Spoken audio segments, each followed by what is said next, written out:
श्री गजानन जय गजानन जय जय गजानन गणगण गणात बोते. श्री गजानन महाराजाची आज आपण एक सुंदर अशी कथा बघणार आहे. गजानन महाराज हे महाराष्ट्रातील एक महान संत होते. त्यांचा जन्म कधी आणि कुठे झाला याची ठोस माहिती कोणालाच नाही. मात्र 23 फेब्रुवारी 1978 रोजी ते प्रथम शेगाव या गावात दिसले.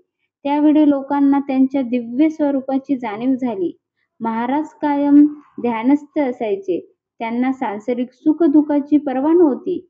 त्यांचे जीवन त्याग, भक्ती आणि चमत्काराने भरलेले होते. शेगाव गावात एक तरुण साधू दिसला.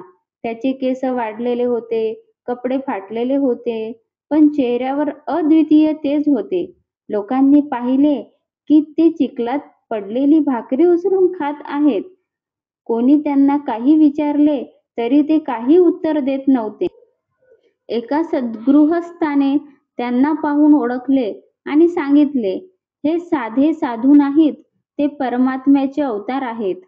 त्यानंतर लोकांनी त्यांची सेवा करायला सुरुवात केली. कोणी अन्न दिले, कोणी वस्त्र दिले, पण त्यांना या गोष्टीची गरज नव्हती. महाराज नेहमीच निर्लोभी आणि निस्वार्थ राहिले. काही महत्त्वाचे चमत्कार त्यांनी केलेले आहेत. एका ब्राह्मणाला